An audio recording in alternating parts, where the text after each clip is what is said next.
Nigerians wait anxiously to see if President Muhammadu Buhari will sign into law the amended Electoral bill which has been passed to his desk by the National Assembly. By law, today is the deadline for the president to sign the bill into law. If he fails to do that, the Nigerian law enables the National Assembly to veto him and pass the bill into law. But again, many Nigerians do not think that this ninth assembly of elected lawmakers can muster enough strength to do just that. Analysts say the inclusion of direct primaries in the bill may be one of the major considerations why President Buhari withholds his assent. The big question remains, will President Buhari sign the bill? Will the National Assembly be able to veto him in passing the law? Well, for more on this, let's bring in a RISE analyst, Dr. Sam Amadi, who is an associate professor of law. Sam, a lot of legalese, flowing around here about when is the, expiratory date for Mr. President's assent. But from indications, it's like he is vetoing that bill if he has just 24 hours to go. Do you see any silver lining in the horizon that is going to assent? I think, if you look at how you count the days, so basically it's either today or tomorrow. Okay, so if the president has not signed this bill, first, normally presidents do not delay assent. So if they delay assent, it means they have issue with the bill. So the routine thing is the president signs, or no president waits until the last day to sign off a bill. If you are waiting, either he is still doing the politics of trying to know where to put his hand on. So first, it seems to me clear that the president has inhibitions, at the least, some inhibition around signing the bill. One of it was, of course, the direct primary, which he has sought for INEC clarifications, which they have sent to him. And of course, Attorney General has also advised, we hear, on his own view about the constitutionality or the propriety of mandating direct primary. Again, and if you look at the contentious issue around electronic transmission, at no point did the president weigh in strongly to urge for enactment of electoral law. The president appointed Ken Nama committee to do electoral reform. He never took any bill from that Namani committee to the National Assembly. So what is, only INEC has put up very strong position on this. So the executive presidency of this country has not been strongly on this electoral reform, either by themselves leading it. For example, when we're talking about should we have direct transmission of electronic transmission, usually presidents use a bully pulpit to talk to legislators, head together his party, which is the majority, and wouldn't have had the level of, street fight, so to say, by civil society, over the bill. So all this tells you that I don't think this president is a champion of changing the electoral law. He vetoed it once. So if I want to put my hot money, I'll put it on the president not signing. Well, one would have thought that the president would be thinking about leaving a legacy as he leaves office in 2023, but from all indications, especially from the presidency, it seemed to be going off of the advice of his attorney general, which of course the big elephant in the room still is the direct primaries. And let's not forget that there is a Supreme Court judgment that says political parties should actually decide how they want to conduct their primaries, be it direct or indirect. So he's arguing that it's an imposition if the president actually goes ahead to sign this into law. Do you agree with the Attorney General and his argument? It's totally wrong. He can express his view that he doesn't think direct primary is good. There's nothing unquestioned about it. By the way, the Supreme Court says the parties decide their primary because the law allows them. The former Electoral Act says you can choose either direct or indirect. So the party decides which one, then the party, but the Supreme Court says the party must follow their rules and the Electoral Act. If the law says you must do direct primary, the Supreme Court has no option than to say you have to do it, because the Supreme Court does not make law for the country. Okay. The Supreme Court interprets the law. So the Attorney General is wrong to the extent that he thinks it's unconstitutional. He can express a bona fide, view that look, this is not the proper thing we should put in. Some people have the view that you should allow the parties to manage their system. Some people have the view that you should mandate direct primary. Either way, they are all legal positions that the National Assembly can take, and the National Assembly has taken this position, and so it's politics that we change, determine who does what. The governor's lobby, strong enough, don't want it because it's like somebody wins, somebody loses. legislators win because it levels the playing primary field. processes where they can play and win. The governors loses because it takes away their power Of to put in imposition. statutory delegates and all that. Okay, so who the president listen to? And so my sense is that look, the president has not been very direct and has not been leading on any of this reform himself. He probably acts based on where he's advised or where he feels he wants to. So in this case, it's not a question of constitutionality, it's a question of political choice. It's a question of what policy outcome the President, National Assembly, the governors want. And from what we are seeing from the dashboard, the Attorney General, who is very powerful, the President's legal advisor, who doesn't want direct primary. The governors, who are also very powerful in the ruling party and opposition party, don't want direct primary. So the legislators seem to be isolated. The two leading parties, from their communication, they don't even want direct primary, including some party leaders who run their own small parties. So the only person who seems to want this direct primary are those of us who are in the civil society, electorates who want to see a much more regulated. But INEC wants primary. it. INEC wants as a regulator. As well as because the National INEC, Assembly. That's what I'm saying. Apart from legislator and those of us and INEC, whose interest is, look, we want to see a much more regulated primary process.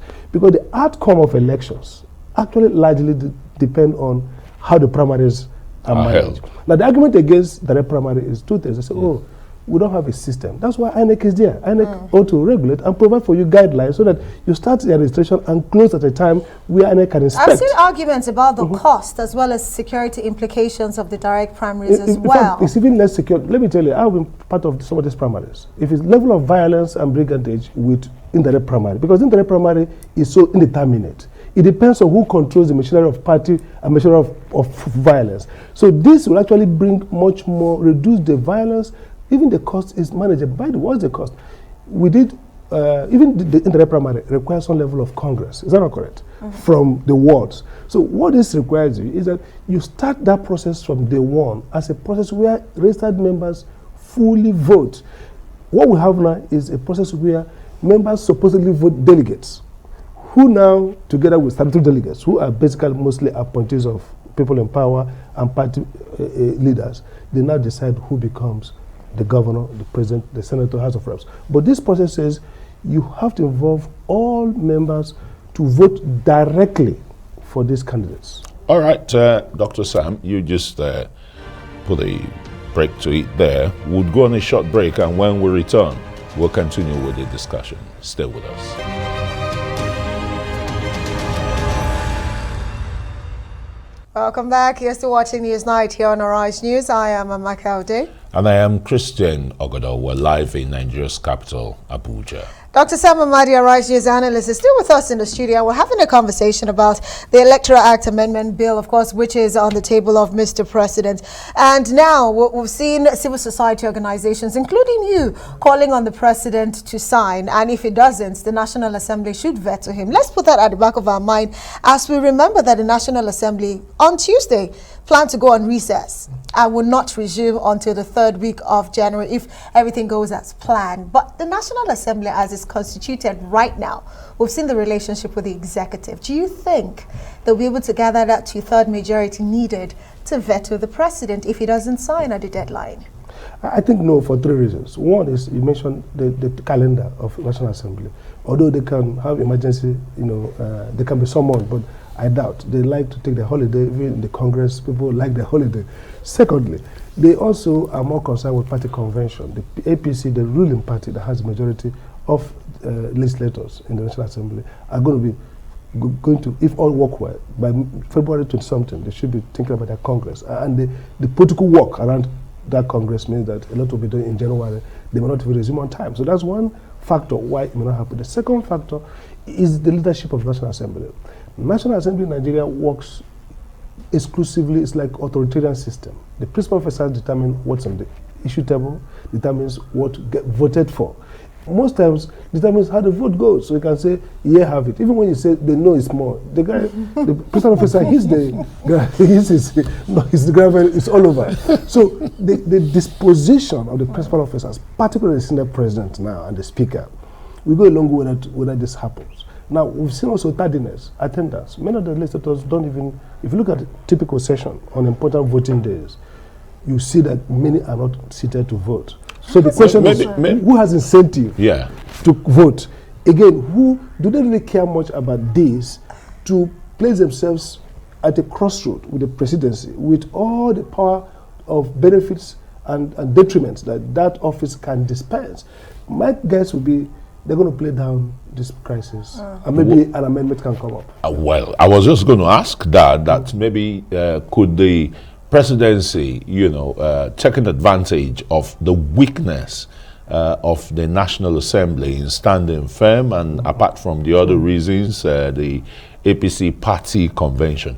Why is the Attorney General not coming up with an executive bill to amend whatever, Mr. President thinks is not fitting in that bill? That's a very important point. By the way, if the president nullifies everything by not assenting, the Attorney General can pick the pieces in that bill, quickly couple it together. This National Assembly can actually give you an Electoral Act quickly, because most of the issues have been agreed upon, issues around electronic transmission. So, but that's the real issue here, is how much does the president care about electoral reform? Because it starts, like I mentioned before, he has already had a presidential committee, nothing came out of it, then a committee. INEC has done so many consultations. So right now, I think the right thing to do, if the president refuses to assent, might not be to play the legislative game that's going to enter into a bind and never happens. Could be for the Attorney General to take up the challenge. I say, okay, because of the primary, we lost this opportunity. We still have a time. You can actually get a bill passed in record time, because no contentious issues, first, second hearing, third and competition can happen quickly. So they get us a bill that does not have direct primary, if that's the issue they are angry against, and then get all this electronic transmission. The beautiful things INEC put there, things like, for example, the time which election holds, the time which the parties, you see the nominations on time. So nothing like you're waiting for INEC to tell you who is nominated. Electronically, you know who the candidate is, so that there'll be no delay in rolling out on printing voters card and all the voting material. So INEC has brought in a lot of reform. Issues around INEC's power, for example, to disqualify very illegal criminal returns in the case of people who probably, against the law, declare themselves winner. You would have to wait to the court. INEC nullifies it. The court can review that. So those provisions can be saved by the Attorney General sitting back and getting this in a matter of weeks out and send it back and say, okay, we lost this opportunity, but we're determined. But the question is, has the president shown real commitment towards electoral reform? So let's not, this seems to be driven by INEC and civil society. I'm not saying an executive will expressed towards creating a transformed electoral regime. We've seen arguments from civil society that say that if the president refused to sign this bill into law, that would actually be throwing the baby with the bathwater, because there's a lot of good aspects of this bill that would help deepen our democracy. But at the end of the day, let's talk about this really. The direct primaries, which is the main contention in this bill, how does it help deepen our democracy? Let's talk about it from a Nigerian who's looking at the two elephants fight and thinking about how this affects me at the end of the day. Why I think it could help is, first, most of our political leaders are not engaged with electorates. They only go for elections. And then election is more like, it's like principal agent. Principals get the people to vote for you. This primary will create more politicking. That means leaders have to go to their different wards and start winning the hearts and minds. Democracy is based on a simple proposition that people vote those they like, and those they vote to then they vote do what they like. So if primaries are open to party membership, then the incentive structure for politicians to do what their members like will be more, because they need them more. Today, they can buy out their right to participate. If they get control of the executive state working committees and national working committees, they are likely going to have the statutory delegates to help them with other delegates. So but the argument is simple. Direct primary may help in a country like Nigeria, where the sense of party membership is still weak. It may help the parties develop better party registry, so that they go back and win more people to their party. And those people are members who have rights and responsibility. So that if you say, for example, Buhari is elected by 1 million APC people voted for him to be president, for example, in the primary. Those are members who have membership and who are verifiable, who therefore... So it gets the politicians to go and work for them. So that's one thing about it. The other thing to talk about the cost. Look, if you look at how much people spend for primaries, I don't think the cost will be too much if you have the primary. It's a question of INEC making rules to streamline procedures so that they become more workable. I agree that right now, we seem not to have the process to drive direct primary, but INEC can't get that done. Well, it's not a Chinese tomorrow that never comes. So tomorrow will come and we'll see what Mr. President is going to do as Nigerians wait with bated breath. Dr. Sam Amadi, very warm appreciation for your dissection of the whole issue.